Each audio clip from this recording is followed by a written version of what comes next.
ভাজা ভুজা করে ফেললো, এটা শুধু তরকারির জন্য বড়াগুলো, আর করবে না। আর এটুকু যেটা বেঁচে আছে এটাতে করবে ভাজা খাওয়ার পেঁয়াজি, আর এটা তো তরকারিতে যাবে বললাম। রান্না বান্না চলছে, এবার শুরু হয়ে গেছে আমাদের পেঁয়াজি ভাজা। কিন্তু এত মোটা মোটা দিচ্ছে, তার কারণ বুঝতে পারছি না কি যে ব্যাপার। পেঁয়াজি? আমি কখন বললাম পেঁয়াজি? আরে পেঁয়াজি মতো পেঁয়াজ দিয়ে একটু মোটা মোটা হচ্ছে না শোনা গো? হ্যাঁ, জানো কতলা তেল খায়, কতলা তেল খালো ওগুলো ওই কটা ভাজতে? তেল তো খাবে, এগুলো তেলের জিনিস, তেল খাবে না? এলা কি তেল দিছো? সাদা তেল দিছো? ওই যে ছিল লুচি ভাজা তেল। ও, এই কড়াইয়ে তেলগুলো দিছে, এই কড়াইয়ে লুচি ভাজা তেল, এটা দিয়ে করতেছে কড়াই তেলটা বড়া পেঁয়াজি। অনেকদিন হলো তো, আর এই তেলটা শেষ করতে যাচ্ছি। আচ্ছা, তরকারি কষানোর পর ওই বড়াগুলো দিয়ে দিল, এবার ভালো করে কষিয়ে নেবে তেল দিয়ে এবং জল দিয়ে, তারপর দেবে কি দেবা? জল, ঝোলের। এটা কষানো হচ্ছে তাই তো? কালারটা খুব সুন্দর হয়েছে, এখন খেয়ে দেখতে হবে যে কেমন হয়েছে। আর এগুলো করেছে এমনি বড়া খাওয়ার জন্য। তরকারি ওদিকে ফুটছে আর আমরা এদিকে রোদে ফুটছি, মানে প্রচণ্ড রোদ। ভাবতেছি যে মাঠে কিভাবে কাজ করব এই টাইমে, আলগোদাল করা, প্রচণ্ড রোদ। মিষ্টুর মাথা ঘুরতেছে, মানে ওর শরীরটা একটু দুর্বল আছে তো, কাল থেকে সর্দি জ্বর করতেছে, এগুলো মাজতে আসে মাথা ঘুরতেছে। এখন তবু মাজবে, কিছু করার নেই, একটু আরাম নিতে হবে ওকে। এই রোদে তাও আসছে, শরীরটা ওর খুব দুর্বল। আর বলতেছে রোদ, তার মধ্যে দুর্বল না হলে হয়? জ্বর সর্দি, শরীর দুর্বল। আর আজকে প্রচণ্ড রোদ উঠছে। এটা হলো এই কড়াইগুলো ওই জন্য তেল রাখতে হয় না, কি অবস্থা হয়েছে কড়াইটা তো ওটার রঙে উঠবে না, ওই কড়াইটার যে অবস্থা হয়েছে। বহুত চেষ্টা করেছি, হয়নি। কি হলো তো, এগুলা তেল রাখতে হয় লোহার কড়াই, আর এটা হয়ে গেছে স্টিলের। আচ্ছা, তাড়াতাড়ি কথা বলতে হবে না, পরে এগুলো শুনবো। যে তুমি তাড়াতাড়ি মাজো, প্রচণ্ড রোদ উঠছে, কারণ তোমার শরীর ভালো নয়, আবার মাথা ঘুরে যাবে তখন, আরেক খিটকাল। এখন আমি তরকারিটা একটু নামিয়ে নিই, তরকারি হয়ে গেছে মনে হয়। আমাকে জ্ঞান দিয়ে নিজে ওই দিক বসিছ। হ্যাঁ, জল পাওয়া যাবে কাছাকাছি। এখানে তো জল ছিল তো বালতি, আমি এখান থেকে নিলাম। মাথা রোদ লাগবেই, যেমন করে এরকম করে মাথা হালে করতে লাগবে। এদিকে এদিকে কম রোদ লাগছিল যখন আমি মাজলাম না তখন। এটা তরকারির কড়াই, ওটা বেশিক্ষণ লাগবে না, ওটা তাড়াতাড়ি হয়ে যাবে। হয়ে গেছে, হয়ে গেল সুপার ফাস্ট। জলগুলো গরম আছে, জলগুলো খুব গরম হয়ে থাকে।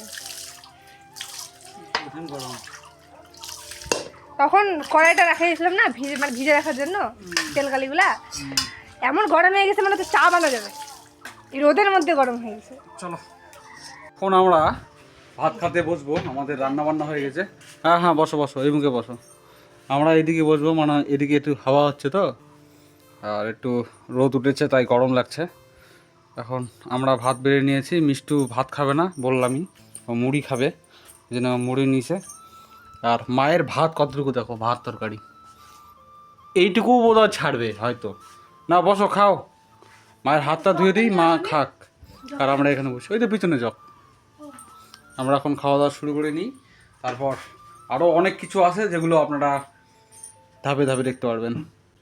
আচ্ছা খাও, হাতটা ধুয়ে দিই। দিচ্ছি, জলটা ভরে নিক মিষ্টু, ওটা দিয়ে হাত ধুয়ে দিতে হবে। এখানে সে হাওয়া হচ্ছে, তার মধ্যে বসে আমরা ভাত খাচ্ছি আর মিষ্টু খাচ্ছে মুড়ি।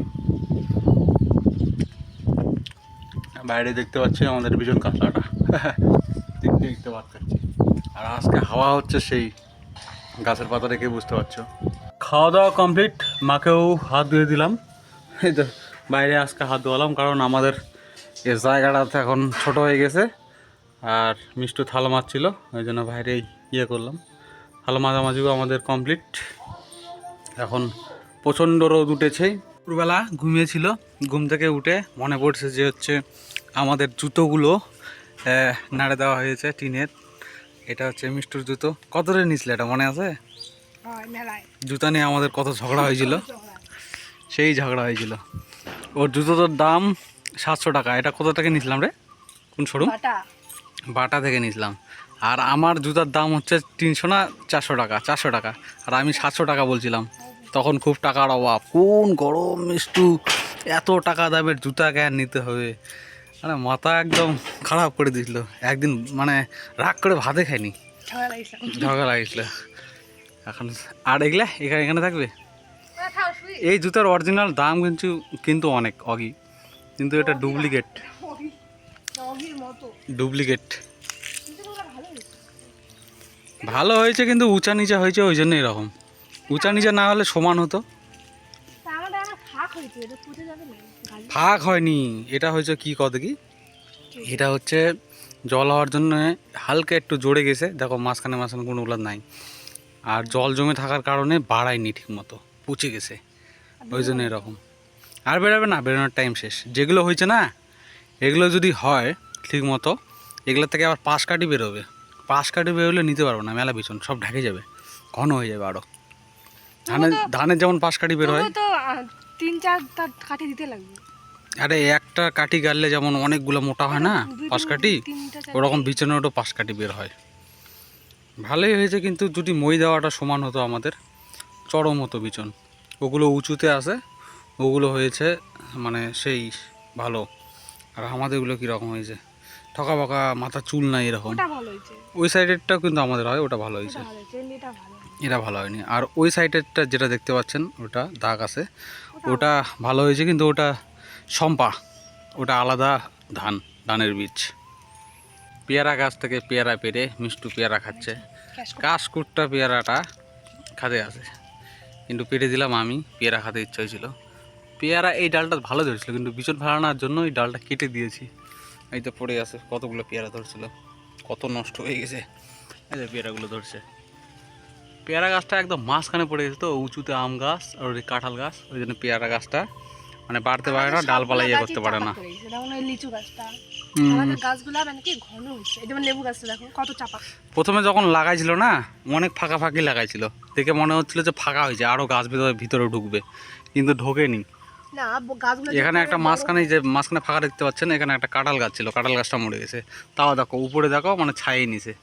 গাছ বড় হলে এরকমই হয়, অল্প বয়সে বোঝা যায় না গাছের। আর কাঁঠালগুলোর যে কি হয়েছে, কাঁঠালগুলো পাকেও না। খাবা, খাও না ক্যাশকোটা। দাও আমাকে তো, কাঁচুটা হলে কি হবে, পেয়ারা খাওয়া ভালো। এখন পাকিচ্ছে না, দুটা কাঁঠাল পাকলো, এখন আর পাকিচ্ছে না, কি যে ব্যাপার। কই কোনটা পাকছে, তাহলে লাঠি দিয়ে দেখতে হবে। কই আমি গন্ধ পাচ্ছি না, গন্ধ পাচ্ছি না আমি। না দেখো দেখি কোনটা পাকছে, দেখো মনে করে।